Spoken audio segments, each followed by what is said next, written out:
My name is Dwight Wynn. This is my wife, Candy. We live here in Viney Grove, and we call our place Wynn's Tomato Ranch. We have about 4.5 acres that we raise animals and plants on, and then we have about a 1/4 acre of plastic greenhouses where we raise hydroponic tomatoes and cucumbers.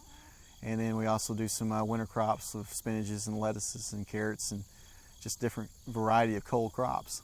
The idea of incorporating hogs and animals into our rotation pretty much came from a conference Candy went to. Well, and there was a great deal of difference in raising them the way commercial organizations do and the way we were thinking about doing, which is a paddock system. Yeah. And so once we started with our first group of hogs, we could tell right away, especially where we put them, that what they did for the soils, what they did for the crops that followed them, was something we had to have. So we went into it a little bit bigger after that.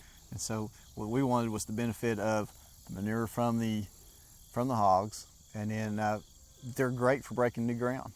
And so these areas that we had not planted before is where we would put them in initially. And if you've ever seen a pig root, they're going to turn that ground, and then they would take care of some of our weed problems at the same time.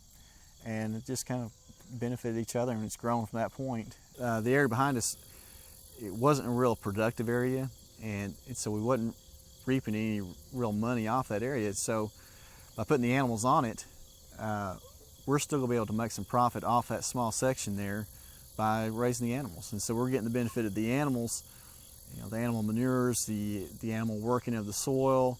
We're going to reap those benefits, plus we're also going to reap the benefit of their carcass that we'll sell in this winter. So it's a win-win situation for us.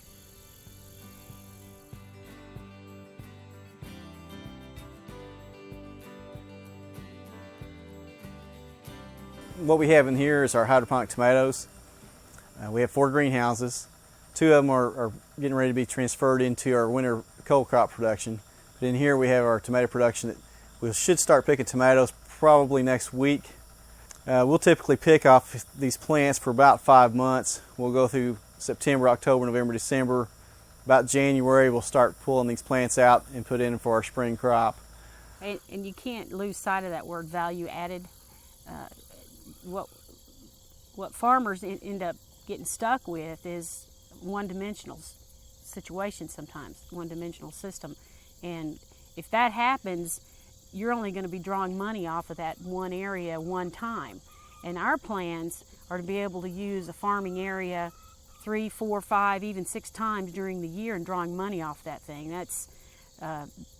That was the whole impetus behind a lot of things that we do here, not just the animal production. We started community supported agriculture last year. We had 7, I'd say, brave souls that went on the ride with us.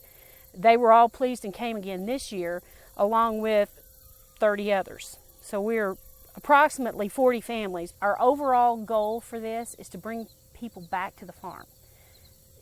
I love the box stores where we get our produce. They're real handy, and they can bring us bananas, and I can't grow bananas or pineapple. I love pineapple. But we can grow things here, and we can bring people back to a community. Right now, the greatest way that we've been able to spread the news about CSA is pleased customers. Yeah. So word of mouth. I had to shut off the CSA membership at a certain number because I really didn't know how much we could grow for, and I'm thankful we had enough to do for 38, 40 people, honestly. We farm in an area that's traditionally been tomatoes and apples and strawberries in the early part of the 1900s.